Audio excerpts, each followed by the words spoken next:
আলহামদুলিল্লাহ, আল্লাহর দরবারে লাখো কোটি শুকরিয়া যে প্রথমবারের মতো সংসদ নির্বাচনে অংশ নিচ্ছে এবং প্রথমবারের মতোই দাখিলে আমাদের মনোনয়নপত্র রিটার্নিং কর্মকর্তা কর্তৃক বৈধ হয়েছে।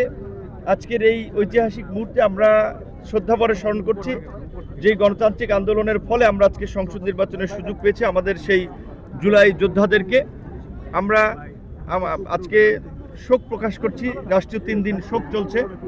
বাংলাদেশের 3বারের সাবেক প্রধানমন্ত্রী বিএনপি চেয়ারপারসন বেগম খালেদা জিয়ার তার প্রতি আমরা দোয়া করছি এবং ধন্যবাদ জানাচ্ছি পটুয়াখালীর 3 আসনের গলাচিপা 10 মিনার গণ অধিকার বিএনপির নেতৃবৃন্দ সহ সারা দেশের আপনার এলাকার জনগণকে যে যারা শুরু থেকেই আমার পাশে ছিলেন এবং যাদের উৎসাহ আগ্রহে আজকে এলাকা থেকে নির্বাচন করার সিদ্ধান্ত এবং সেই অনুযায়ী মনোনয়ন দাখিল। এবং আপনারা জানেন এখানে আমরা বিএনপির সাথে একটা অ্যালায়েন্স করে নির্বাচন করছি। সেই জায়গা থেকে পটুয়াখালীর 3 আসনে বিএনপি কোনো প্রার্থী দেয়নি, তারা আমাকে সমর্থন দিয়েছে। আশা করি বিএনপির তৃণমূলের নেতাকর্মীরা যারা জিয়াউর রহমান এবং তারেক রহমানের আদর্শকে, খালেদা জিয়ার আদর্শকে ধারণ করে দল করেন, তারা আমার সাথেই থাকবেন এবং ইতিমধ্যেই সর্বস্তরের মোটামুটি নেতাকর্মীরা অনেকেই আমাকে সহযোগিতা করার আশ্বস্ত করেছেন। বাংলাদেশের আগামী নির্বাচনের একটি ঐতিহাসিক নির্বাচন এবং এই নির্বাচনের আমরা মনে করি যে অন্যতম একটি চ্যালেঞ্জ হচ্ছে যে নির্বাচনের পরিবেশ ঠিক রাখা এবং ভোটারকে নিরাপদ একটা পরিবেশ প্রদান করা, যে যেন তারা ভোট দানে প্রচার প্রচারণায় নিরাপদ বোধ করে। আপনারা জানেন যে 10ই ডিসেম্বর আমাদের বিপ্লবী তরুণ সংগ্রামী সহযোদ্ধা ওসমান হাদির মৃত্যুকে কেন্দ্র করে সারা দেশের মানুষের মধ্যে একটা আতঙ্ক ছড়িয়েছিল। অন্তর্বর্তীকালীন সরকার বেশ কিছু পদক্ষেপ নেওয়ায় মানুষের সেই ভয় দূর করে, শঙ্কা দূর করে আস্থা ফেরানোর জন্য কাজ করছে।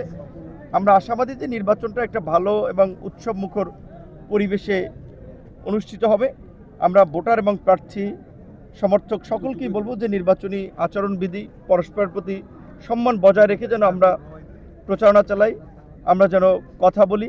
নির্বাচনী দায়িত্ব যেহেতু পালন করতে হবে, তাই যাচাই বাছাই করতে এসেছি। আপনারা জানেন যে আলহামদুলিল্লাহ আমাদের মনোনয়নপত্র রিটার্নিং অফিসার বৈধ ঘোষণা করেছেন। দলের অস্তিত্বের রক্ষার্থে এবং 46 বছরের নির্যাতিত নিপীড়িত নেতাকর্মীদের প্রতিনিধি হিসাবে আমি সকল ঝড় ঝঞ্ঝা প্রতিকূলতা সব কিছু উপেক্ষা করেই এই নির্বাচনে আমি লড়াই করার সিদ্ধান্ত নিয়েছি এবং আমি নেইনি, 2 উপজেলার তৃণমূলের নেতাকর্মীরা সিদ্ধান্ত নিয়ে আমাকে অনুরোধ জানিয়েছেন। তাদের অনুরোধ রক্ষার্থে আমি এখানে প্রার্থী হয়েছি এবং তাদের চূড়ান্ত লড়াই ছাড়া আমাদের পিছপা হওয়ার কোনো সুযোগ নেই। আমার একটা স্মার্ট সিদ্ধান্তে 25% গ্যাসের খরচ কমেছে। ভাবছেন কিভাবে? সাধারণ গ্যাস স্টোভ বদলে আমি এনেছি আরএফএল গ্যাস স্টোভ। এর সাইন্টিফিক নজল ও ব্রাস বার্নার ক্যাপ সমানভাবে তাপ ছড়িয়ে রান্না করে দ্রুত, তাই গ্যাসও বাঁচায় 25%, টাকাও বাঁচে 25%। আরএফএল গ্যাস স্টোভ নিরাপদ ও গ্যাস সাশ্রয়ী।